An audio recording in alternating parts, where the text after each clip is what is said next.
Bom dia, pessoal. A gente vai falar hoje sobre o último capítulo da última apostila, Tecnologia e Desastres Naturais. A gente estudou alguns desastres naturais, erupções vulcânicas, terremotos, tsunamis, deslizamento de terra. Tudo isso é desastre provocado na natureza decorrente aos movimentos internos, ou seja, das placas tectônicas que ficam entre a crosta terrestre e o manto, ou seja, manto superior, que é chamado tudo junto e misturado litosfera. O manto superior é formado por magma, que é uma estrutura pastosa, e em cima a gente tem as placas tectônicas, que são pedaços de estruturas sólidas que, ao se movimentarem em regiões dos limites dela, causa todas essas transformações que a gente viu aqui, né? E aí a gente vai ter esses desastres naturais sendo traduzidos de acordo com o movimento das placas tectônicas. Normalmente vai ocorrer em regiões de limites, na parte que está sob as placas, que não tem movimentação, você não vai ter acontecimento desses desastres. Como, por exemplo, o Brasil está sob a placa, a gente não vai ter tanto isso. Porém, alguns desastres naturais em relação as chuvas no Brasil a gente tem, como por exemplo, regiões de encostas no verão que chove muito, você pode ter deslizamentos, mas assim, desastres naturais como terremotos, tsunamis, erupções vulcânicas não, mas a parte de deslizamento de terras sim. Então, aqui a gente tem vários exemplos, tempestade, que é o que ocorre aqui no verão, erupção vulcânica, então a gente tem algumas coisas aqui, né? As erupções vulcânicas e as tempestades, os ventos, os ciclones, vulcões. Além disso, a gente também poderia ter imagens de tsunamis e terremotos. Mas aqui eu só escolhi essa imagem porque tem bastante evento aí, Jesus. A pessoa que está nesse local que já encontrou Jesus há muito tempo. Enfim, tecnologia e prevenção dos desastres naturais é o primeiro ponto que a gente vai falar. Então, esqueci de falar. Existem a forma de prevenir, por exemplo, ciclones. Você pode prever um ciclone e tentar fazer uma intervenção, né? Porque você vai ter tempestade com chuvas e ventos, né? Você pode evitar, você pode prever que vai ter alagamentos, deslocar essa população para evitar que essa população sofra algum acidente. Um exemplo que a gente tem é no Moçambique, que é uma região que tem muitas mudanças climáticas e sofre bastante com vento, né? No ano passado ela teve um ciclone bem forte que causou destruição e mortes.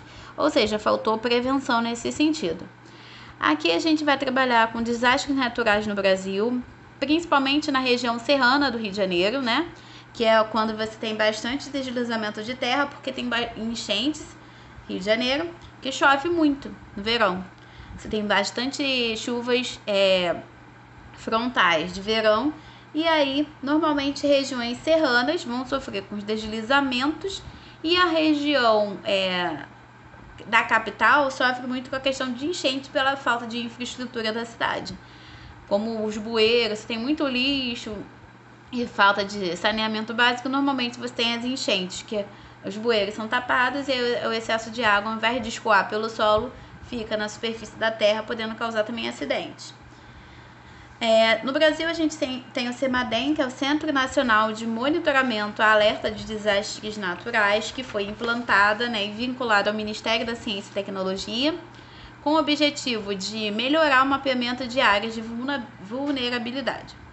Em 2012, eles elaboraram um plano para promover obras para prevenir, né, como eu falei, para ajudar nessa questão e para ter resposta aos desastres, para mapear as áreas de risco e um sistema de monitoramento e alertas. Então, foi um órgão, uma instituição implantada aqui para ajudar nesse sentido. Você tem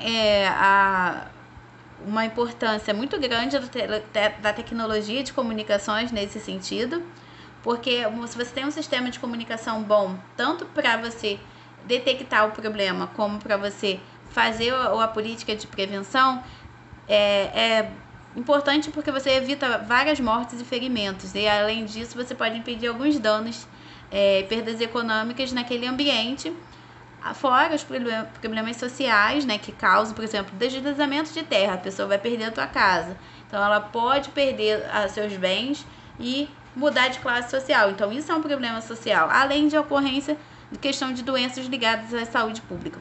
Rio de Janeiro, enchente, rato. O que a gente tem bastante em janeiro?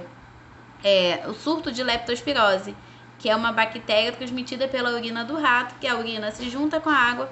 Quando a pessoa entra em contato com essa água, ela pode pegar essa bactéria chamada leptospirose, que leva muitas pessoas à morte. Uma outra coisa que a enchente provoca, aumento de chuvas em si, aumento de mosquitos. E aí a gente vai ver no verão. Ai, meu Deus, o verão tá chegando. Dengue, chikungunya, zika e outras doenças causadas por mosquitos. Mas basicamente dengue, chikungunya e zika, né? Porque aumenta a quantidade de água, o Aedes gosta de água para se reproduzir, e ele se reproduz e cresce, e fica todo mundo lá, a família dele louca para pegar nosso sangue. Então é uma medida de saúde pública. Além disso, serve como fonte de informação para divulgar dados para a população sobre o clima e condições geológicas. Galera, vai vir tempestade. E também tem que ter ações para ajudar a prevenção. Então, a tecnologia ela tem que ter ações para ajudar nessa prevenção. E trabalha normalmente essa tecnologia com dados meteorológicos de satélites, radares e pluviômetros, que são instrumentos que mensura a quantidade de chuva no local. E pode trabalhar também com tanto com esses instrumentos como ligados a computadores tipo sinistros. Há também os sistemas de avisos e alarmes, né, que podem ser conectados a outras construção civil ou à computação, e ajuda a captar as condições meteorológicas que tem aqui naquele local e enviar alertas à população, para que elas deixem aquelas áreas de risco ou possam se prevenir e se preparar. No Japão a gente tem esse sistema de aviso, e no Rio de Janeiro a gente tem também. E a construção civil ela pode ajudar, né, questão de você não ter acidentes. A gente vai ver daqui no próximo slide que o Japão trabalha muito com isso. Usar outros materiais, a engenharia civil, ela usa outros materiais de forma que você atenue um problema como, por exemplo, de terremoto, né? Que terremoto causa tremores, vibrações muito intensas do que corrói a estrutura de um edifício.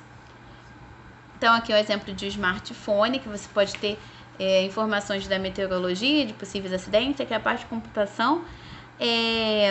A tecnologia, né, que é um exemplo de Santa Catarina, ajudando nesse sentido. E fora que você pode ter computadores ligados a satélites muito mais bem aprimorados que esse aqui que a gente está vendo. Aqui é o Sistema Nacional de Monitoramento e Alerta. Você tem a parte de redes sensoriais e informações de risco. Olha aqui os instrumentos usados, smartphones, antenas, torres.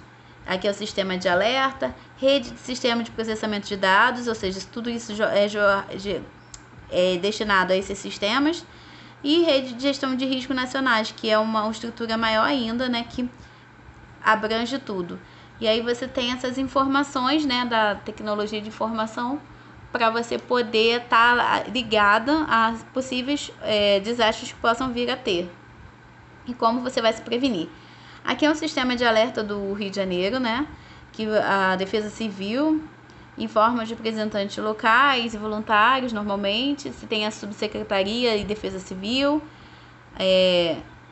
decide se a sirene será acionada ou não. E aí, se a sirene for tocar, você tem que fazer o deslocamento dessa população. E aí você tem que serve para prevenir alguns acidentes. Então, no Rio de Janeiro já existe esse sistema. Existe o sistema de alarme já. Exemplos no Japão, principalmente em relação à construção civil, eles possuem construções civis adaptadas para terremotos e tsunamis. Eles têm normas de construção civil para evitar destruição por esses desastres que eu falei. Eles também têm rede de sensores que vão detectar as ondas e abalos sísmicos, ou seja, terremotos. E aí, quando eles detectam, as sirenes nessas cidades, elas soam para avisar sobre a ocorrência desses abalos. Os prédios, eles são construídos com estruturas amortecedoras entre o concreto e o aço, para que não haja desabamentos. E os portos contam com plataformas elevadas para que não perca alimentos ou produtos. Aqui é um sistema, entre o concreto e o aço, você tem estruturas amortecedoras, né? Evita que o prédio entre em ressonância, ou seja, tremores, durante o terremoto. Acabei de tremer a mesa aqui. E você tem suspensões também para, assim como nos carros, para amortecer a tremedeira. Então, tudo isso ajuda a evitar a vibração causada por um terremoto. Agora, focando um pouquinho na parte de construção civil de uma maneira geral e desastres naturais. Importante lembrar que cidades costeiras têm riscos de tsunamis e enchentes, ou seja, que está perto da costa. São necessárias, às vezes, a construções de barragens e barreiras nesses portos, né, que são cidades costeiras, para conter o avanço, por exemplo, de uma água, se a gente pensar no tsunami. E uma outra coisa que a gente tem que pensar, se a gente for botar aqui no Rio de Janeiro, que as construções, elas não devem ser feitas em regiões que possam ser alagadas ou que sejam próximas de encostas, que é o que ocorre muito na região serrana e no Rio de Janeiro, para evitar os riscos de desmoronamentos. Então, por isso que a gente tem muito regiões elevadas de morro e encosta, a gente vai ter bastante questão de deslizamentos nesses locais, o que a gente consegue ver no Rio de Janeiro. E a gente tem que pensar que pesquisadores da área de engenharia civil, eles já procuraram essas formas de melhorar a construção civil justamente para essas questões que trabalham com desastres naturais. E aí, como eu falei, por exemplo, no terremoto, lá os engenheiros civis, galera da obra lá do Japão, usa materiais mais flexíveis nessas construções de edifícios, e até pontes e estradas. Eles usam os materiais novos que são usados na construção civil, né, lá no caso. Borrachas, molas e chapas de aço. Tudo isso para diminuir a vibração do solo nessa edificação quando tem os tremores dos terremotos. Só que é uma parada de alto custo.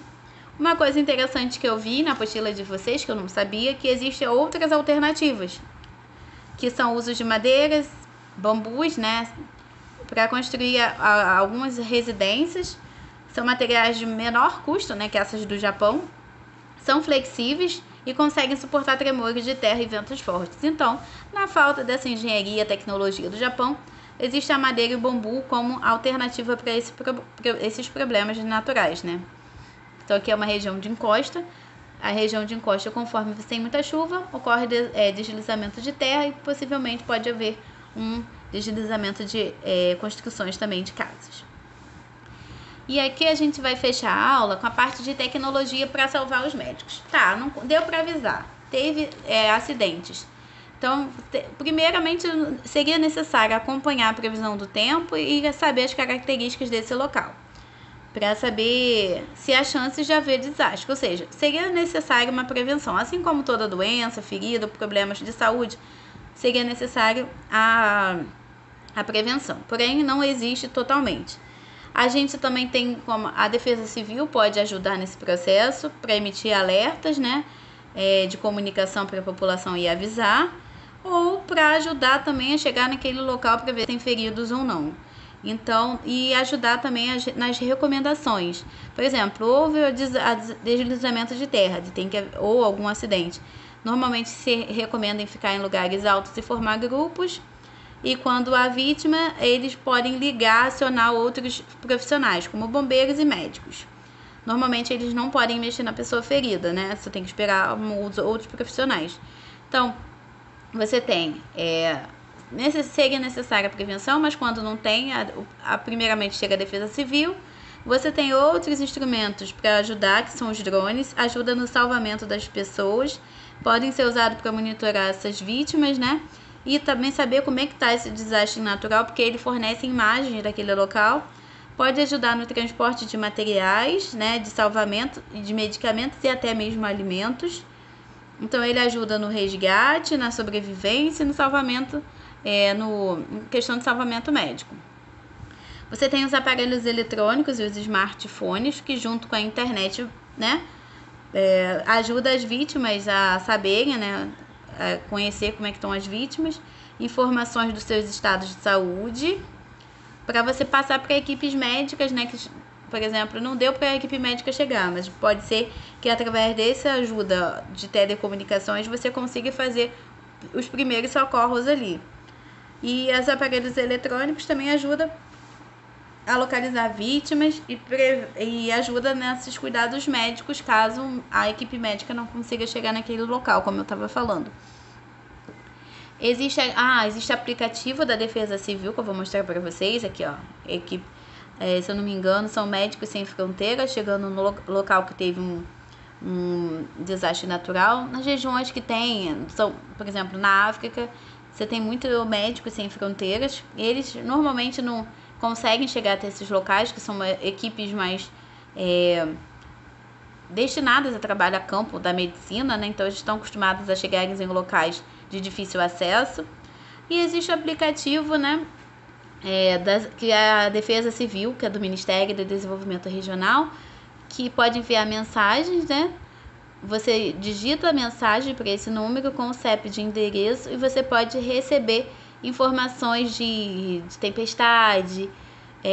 Você pode ser avisado para se prevenir contra uma possível tempestade ou desastre natural. Aqui no Brasil vai ser chuva, vento forte, risco de deslizamento. Não, a gente não vai ter problema com tsunami, vulcões e nem terremotos, mas deslizamento, tempestades que vão vir, a gente pode ter acesso. Então, todo mundo tem um smartphone, mandando mensagem para esse número como seu CEP, você tem acesso a essas informações da Defesa Civil, que é um setor importante, né, para ajudar nessa questão dos desastres naturais.